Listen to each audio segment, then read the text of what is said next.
15 de outubro de 2021. Há 9 anos eu começava a criar abelhas na caixa Santo que eu acabei de mostrar para você, vai ficar uns print aqui. E hoje o que eu falo é sobre dicas.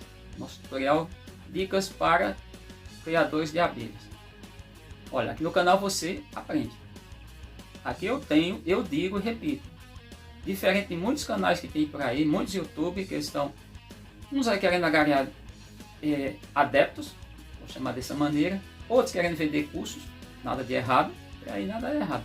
Mas cuidado, eu fiz uma mentoria que foi a maior vergonha que eu já fiz na minha vida. Ou melhor, vergonha para mim não, vergonha para quem administrou. E aí vamos ter muito cuidado com isso, cuidado com o que vocês verem muito atentos. Bom, as dicas começam por alguns fatos. Não sou engenheiro, não sou zootecnista, não sou veterinário, que é uma área mais de atuação diria, na parte de construção, na parte de criação de animais. A informação é outra. E o que eu faço aqui também não é o que representa o dia de hoje. Está sendo representado, comemora só no dia 15 de outubro. Há 9 anos eu começava a criar abelhas justamente no dia 16 de agosto daquele ano, no ano 2012, foi meio acidental, eu queria criar abelhas, esse objetivo, mas eu já tinha visto várias formações, inclusive instituições grandes, tem exemplo a Embrapa, entre outras, já tinha cursado uma disciplina a nível de pós-graduação, tanto de apicultura quanto outra de meliponicultura, então já tinha uma noção e lido muito, e ler tudo não quer dizer que garanta. Então quando eu calculei essa caixa, e aí vocês veem pelas fotos que eu vou mostrar, estão ficando aqui, essas fotos da minha criação de abelhas. Eu digo criação de abelhas, claro que tem um nome, Meliponaria sanctória, foi uma definição, um mero gosto pessoal particular para dar esse nome, diferente de muita gente que cria outros nomes, nada contra também, para deixar isso bem claro, mas fato, quando eu calculei essa caixa foi com base no que eu tinha encontrado na natureza. Claro que a gente for pensar na natureza, lá o espaço normalmente é um cilindro. Observa isso. E a maioria dos casos verticais. Posição vertical. Mas eu também testei essa caixa no início, na horizontal. Essa caixa foi feita pelo Antônio Carlos Morelândia, Terra do Mel. Primeira vez que vamos pensar, instalei uma abelha, vou chamar dessa maneira. Povoei uma caixa. Foi no dia 15 de outubro de 2012. Lá para cá eu fui aprimorando, claro, algumas coisas. Lá eu já tinha testado outras caixas. Tem caixas que você me perguntar para essa espécie. Vou dizer para todas as espécies, não. Mas aí entra aquela questão. Para essa espécie foi estudado, foi calculado, foi feito todos os... Claro que sempre cabe, eu trabalho de ciência da natureza, não dá para você dizer que uma coisa é definitiva. Inclusive é um erro gritante, que eu já falei isso, de alguém chegar e dizer isso é cientificamente comprovado, que isso tem um impacto bem diferente quando você diz isso é cientificamente estudado. Porque se é estudado, alguém pode estudar mais. Pode descobrir algo em relação àquilo que você já descobriu. Aquilo que uma pessoa, um estudioso, descobriu. Então, essas dicas eu tenho dado, e aí vai pelo espaço, pela criação da abelha. E o espaço começa pelo que é chamado, isso aqui é chamado colmeia. Literalmente isso é chamado colmeia, que vem do como, a palavra grega, que é de antes de Cristo, no qual era feito de palha de coqueiro, ou de outro material equivalente. Era um formato de um cesto, onde eles colocavam as abelhas do gênero Apis. Qual, não sei, que tinha na Grécia, não sei se ainda existe, mas era isso. Então a gente tem que começar por esse ponto. As caixas, eu vi o comentário, as caixas verticais, depende muito do ambiente. Dizendo que no caso a aurosua amarela, certamente é amarela de cerrado, só para ter uma ideia, o mel estourava nos potes, os potes em cima, mas em caixas horizontais, não, porque eu conversei com os criadores. Então o superpeso, chamado de superpeso, vamos pensar, a caixa, se a caixa fosse vertical, que ela tem 5 litros 880 ml, ou seja, 5.880 ml, está na vertical, ela tem 42 centímetros. Então imagina o que está lá embaixo nos 10 centímetros inferiores, recebendo o peso que está superior. Ah, mas a abelha faz ligamento lateral. Imagina as caixas de camadas. Imagina o que não acontece.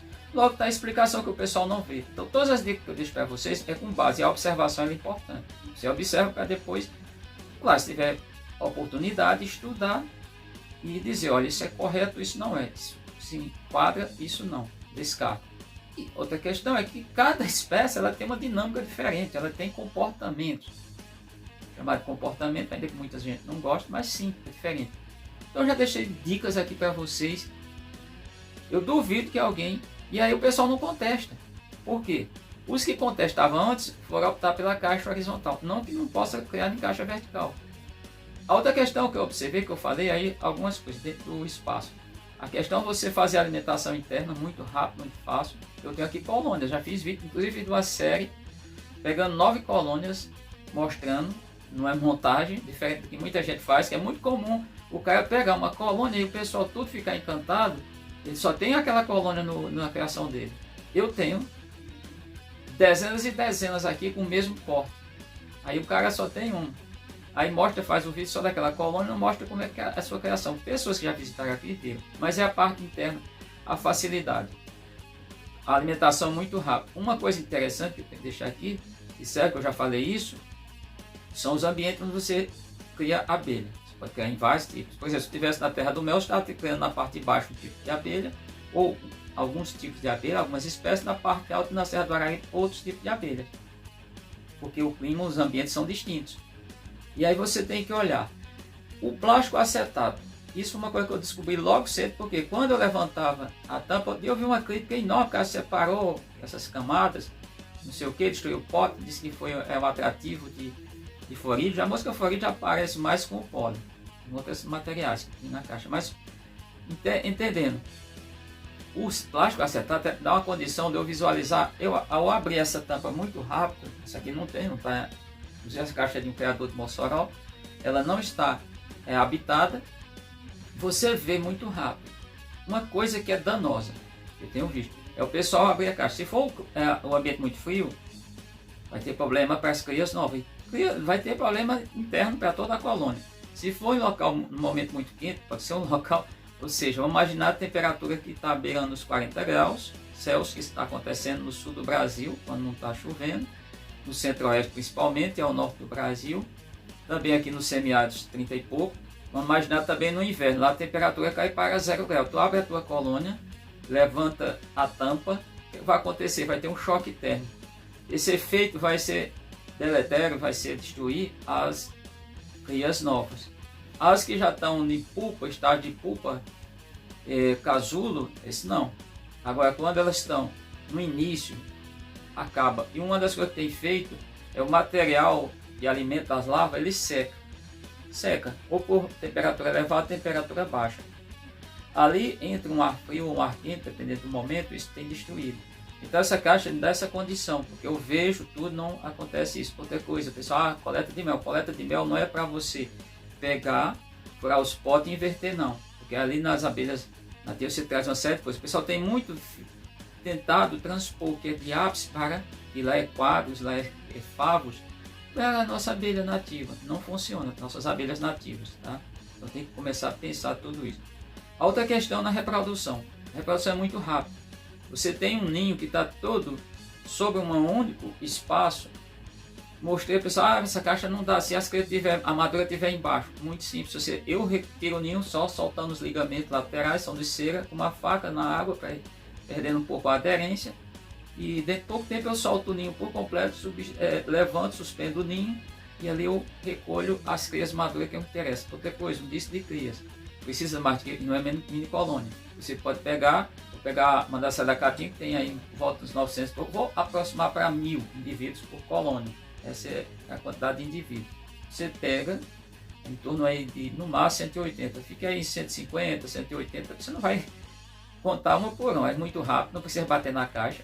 Você pode fazer o processo chamado de 2 por 1 ou 1 por 1. 1 por 1 ofício, inclusive ontem eu estava fazendo uma multiplicação por 1, não filmei, filmei muito. E interessante é que você pegue um disco de crias. Porque tem uma coisa aqui que é importante deixar bem claro, que é uma dica, muita gente não sabe. O que vai acontecer? Se você pegar muitos discos de crias, a quantidade de abelhas adultas pode não dar conta quando elas nascer para alimentar. Outra coisa é os potes, que já está iniciando a colônia, pote de pólen, e no meu caso específico não preciso fazer misturado com cera nativa, não faço. Para outros locais, pode, para outras espécies, há essa exigência. Então você faz esse pote porque ela vai trazer alimento do campo, e se for o pólen ela não tem onde armazenar. Outra coisa, começar a alimentar logo do início com pouca quantidade. Às vezes eu começo a alimentar com 5, olha a mandaçaia caatinga, eu peguei ali, vamos pensar, 150 adultas. Eu começo 5 ml de garapa de açúcar. Pode ser mel de abelha, seria melhor. Eu alimentei o ano passado, 2020, eu alimentei aqui dentro de um mês e pouco, mais 40, 45 dias. Não contei, foi entre setembro, agosto e setembro. Eu alimentei as colônias, minhas colônias, pelo menos 5 espécies diferentes de abelhas, e foram 92 kg de mel de aves. Foi muito rápido, isso fortaleceu demais. Mas a garapa de açúcar funciona muito bem. Você quer botar alguma coisa, pós-vitamina? Não tenho nada contra, mas eu não uso. Quer utilizar limão, capim cidreira, capim santo, pode usar. Quer dizer, erva cidreira, né? Folha laranja, estou aqui dizendo que você não vai usar. Mas essa alimentação funciona só a açúcar diluída na água. Inclusive esse açúcar pode ser levado na chama baixa. Quem tem medo do HMF pode usar o liquidificador. Funciona muito bem, já fiz. Então essa é a dica para quem está iniciando. Porque se você pegar muitos crias, não vai ter abelhas para nutrir essas crias, essas abelhas que estão nascendo. Então tem que ter esse cuidado. E outro ponto que chama a atenção é a questão de vento, quebra de vento. O que eu vejo de criação de abelha onde o vento incide intensamente, dependendo do período do ano, e sol. No sul do Brasil, pode até ser, no sudeste, o clima é outro, mas no Cerrado brasileiro, porque eu tenho conhecimento disso, no norte do país e aqui no semiárido, a incidência de sol é bem intensa. Você deixar a caixa que pega sol, mas ainda é um período do dia, não vejo nenhuma importância nisso, porque você tem que considerar que na natureza ela está dentro de um ovo, e aquele é verde ainda a maioria. Ali tem a temperatura, a alteração é mínima. E quando você bota na caixa, a outra questão é o ajuste de tampa de caixa, que tem que chamar a atenção. Essas caixas, essas outras, até, de uma certa maneira, fica até meio estranho. Você olha aquelas caixas, que você abre aquela quantidade de barro, na maioria das caixas, aquelas coisas desorganizadas, tem uma questão estética negativa. Não diga que não tem não, porque tem. Aí você ficar ali, tirando barro toda hora, que é o geoprópolis, né? Isso é negativo. Então é nessas dicas, quero dizer para vocês que nesse dia, eu não sou professor aqui, eu sou. Vamos pensar, um criador de abelhas, que te passo as dicas, que falo o que você pode fazer, pode melhorar a sua criação, e eu tenho resultados. Vocês vão ver pelas fotos que eu estou deixando aí. Muitas coisas que o pessoal tem falado, eles falaram porque os outros falaram. Tem que ter muito cuidado com isso, gente. Sair propagando as coisas sem ter nenhuma certificação. Só porque alguém falou, disse. Por isso que vocês têm visto que nos meus vídeos, no meu canal, não existem essas questões. O cara não vai contestar um vídeo postado há 5 anos. Por que não contesta? Porque eu estava falando com segurança, com embasamento, com qualidade, com sabedoria. Eu vou usar esse termo mesmo. Sabedoria. Eu sabia do que eu estava falando. E não estava dentro do laboratório, não estava dentro da universidade. Só uma questão interessante, eu fiz uma live no dia 10, domingo, do indiano, e eu mostrava uma coisa que eu já tinha falado em vídeo há mais de 2 anos. E não tem essa questão. Ou seja, outras questões são mais responsáveis pela mortalidade de abelha do que o ninho indiano. Agora, nunca ninguém viu defendendo o plantio, muito pelo contrário. Chamar atenção pela irresponsabilidade, por ter sido irresponsável, continuar sendo irresponsável. Os gestores municipais ou os seus assessores, seja eles pessoas ligadas às secretarias, quando chegam às cidades semiáridas do ninho indiano, isso é monocultura. Ou qualquer outra planta exótica, porque temos plantas nativas que funcionam tão bem, talvez melhor do que o ninho indiano. Inclusive questões de manutenção e de despesa para a cidade, porque o ninho indiano solta folha, flor. Inclusive o pessoal disse que estão falando aí que o ninho indiano tem uma florada por ano. Não, ele tem várias floradas. Inclusive quando ele é podado, a partir da poda, é comum ele emitir flores, independente do período. Venha ser o período de chuvas ou o período de estiagem. Isso é importante salientar que eu estou dizendo aqui e garanto para vocês. Eu faço até vídeo em local em planta que foi recém-podada, mostro que ela está cheia de flores. Então, gente, eram essas dicas que eu queria deixar para vocês. É um vídeo que eu tenho que fazer, esse é impactante. Por que eu tenho resultados? Eu não me preocupo aqui com minhas abelhas. Por que eu tenho resultados excelentes? Porque eu sei fazer a coisa. Porque eu não estou atrelado a esse ou aquele. E só para a gente fechar, teve um caso interessante. Uma pessoa aqui perguntou de quem eu era discípulo. Eu, como assim?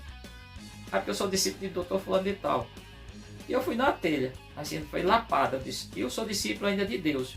Foi assim, foi formidável. Minha filha que estava do lado me cutucou. Eu era criança na época. É porque eu não boto plástico, não boto acetato. A relação era plástico e acetato. Eu tenho quase 200 colônias de abelha, tudo com plástico e acetato. Nunca foi observado nenhum problema. Agora, se eu pegar um acetato ou um plástico que está com veneno, claro que eu vou matar as abelhas. Mas eu pego sempre limpo. Eu busco saber e comprar numa fonte, adquirir de uma fonte confiável. Então, essa questão inédita foi interessante, porque eu tive que dizer isso. E tem muita gente seguindo essas pessoas, e essas pessoas falando coisas que a gente já viu, coisas absurdas. Não estou aqui detonando um doutor, não, outra pessoa não. Mas aqui eu duvido que você vai levantar um ponto dentro do canal, nos vídeos, no mais de 2.000 vídeos, que eu tenha falado uma coisa que é deletéria, uma coisa que impacta negativamente em relação a uma espécie qualquer de abelha. Eu falo aqui, eu tenho segurança no que eu falo. Sempre, mas sempre. Então foi isso.